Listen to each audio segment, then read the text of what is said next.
Mga kababayan, kamusta po? Si Kamanong po, nagbabalik na naman po muli para po magkomento po sa inyo dito po sa Tambayan Makabayan. Magandang umaga po muna sa inyo, tanghali, hapon, gabi at madaling araw po sa atin lahat.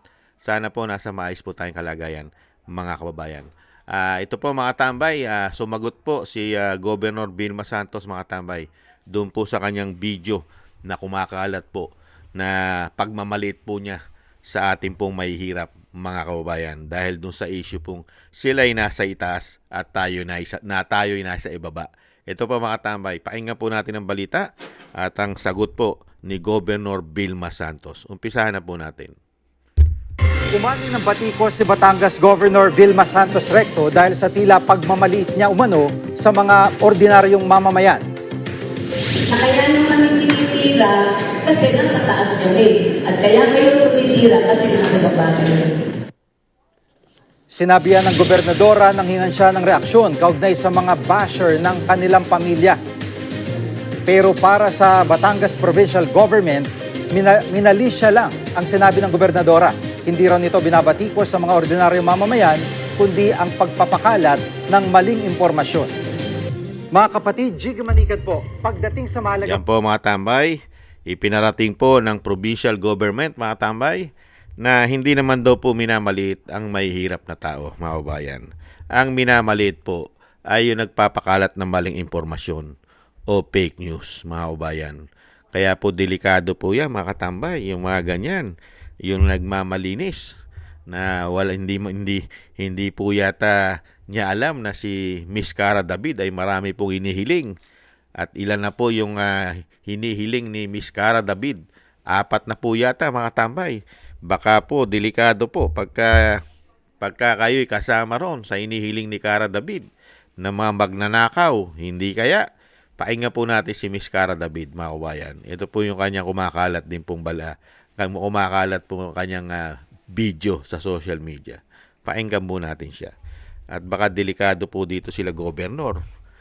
If you could build your own... Magandang gabi po sa inyong lahat. How are you, UP Diliman?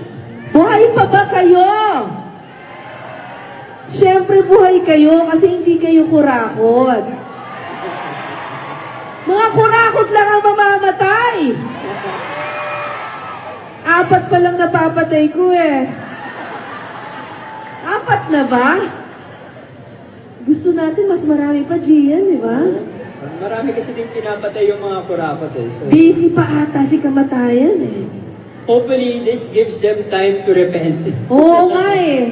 Naalala ko kanina, nakita ko yung itsura ng buwaya, eh, parang pakiramdam ko, nahiya yung mga buwaya sa katakawan ng mga politiko natin. Oo nga, parang nakakahiya pa sa kanila. Correct! Alam niyo po, ilang docu na po ginawa ko tungkol sa mga buwaya. Sa totoo lang yung mga buwaya, hindi po ganun katakaw. Isang tao, isang araw lang kinakain ng mga yun eh. Pero yung mga politiko natin, kakaiba!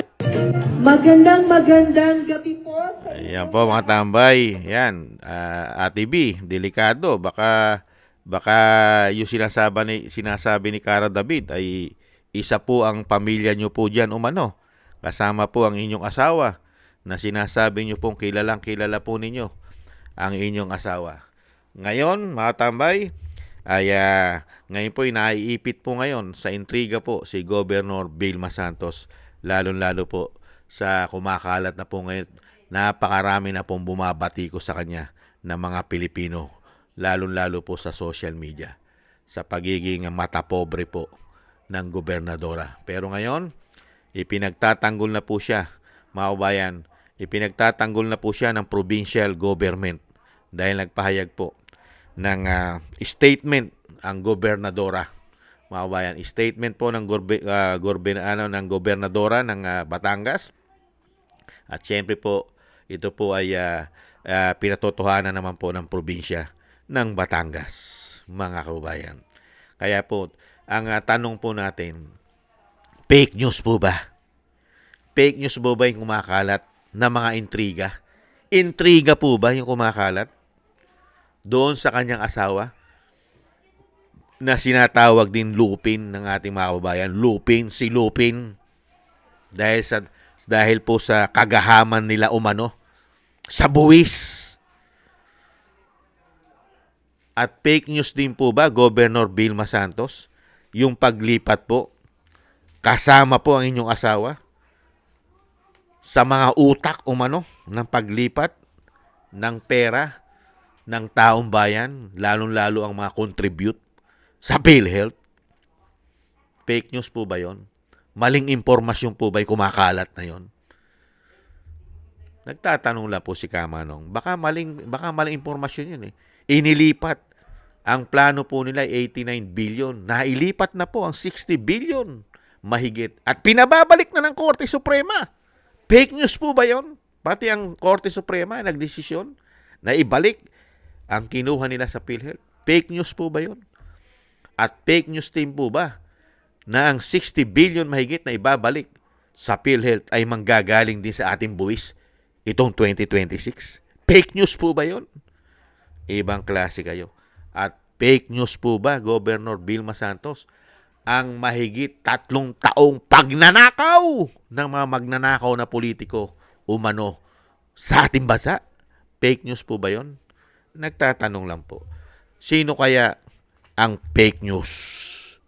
Ang mga Pilipino na nagsasabing nasaan ang pera namin? Nasaan ang kapalit ng aming buwis sa pinagmamalaki niyong mga proyekto? Nasaan? Fake news po ba yun? Hanapin namin kung nasaan ang pera ng Pilipino, pera namin, kung saan nyo pinagdadala na ipinagmamalaki ninyo ng inyong gobyerno umano kasama ang iyong asawa ng binagawang ang Pilipinas. Saan dinala ang napakalalaking pera, proyekto na ipinagmamalaki na natunaw lang ang aming buwis at nailagay lang yata sa mali-maleta na pinagparti-partihan yata ng mga demonyo at magnanakaw na mga politiko na kasama yata kayo umano ron, kasama ang inyong asawa umano. Hindi kaya?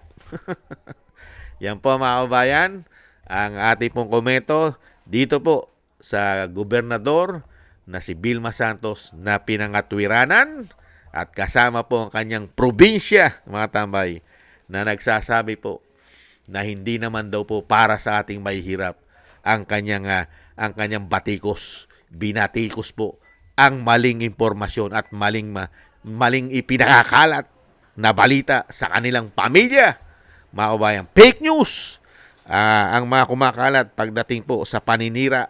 Ang sinasabi pong paninira daw po sa kanyang asawa na si Ralph Recto. At ngayon kasama na rin siya, mga kababayan.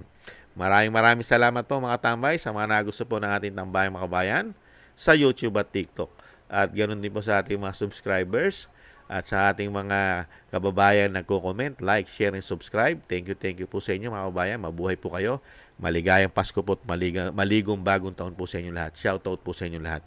At shoutout din po at maligayang Pasko at maligong bagong taon po sa ating mga kababayan nagbibigay po ng biyaya at tulong.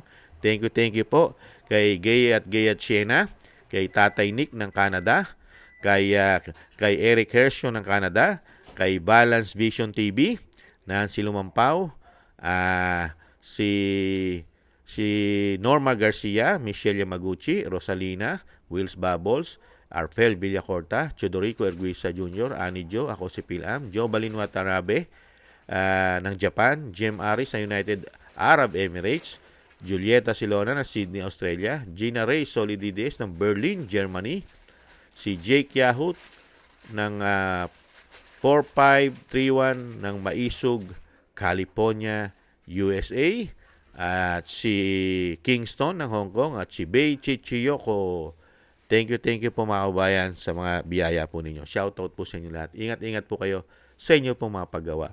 At siyempre po yung ating dasal at panalangin po para po sa ating buong sambayanan at sa ating pong dating Pangulo at Vice President at sa pamilya Duterte na tayo pong lahat ay naway maingatan po sa kapahamakan at madugtungan po ang buhay at kalakasan ng dating Pangulong Duterte at makalabas na po siya sa lalong mabilis.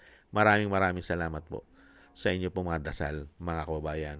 At siyempre po mga kababayan, paalam po muna. God bless po sa ating lahat. At siyempre po, maligayang Pasko at maligong bagong taon po sa ating pong lahat, mga kababayan. Ingat-ingat po tayo at tiis-tiis po. Bye-bye!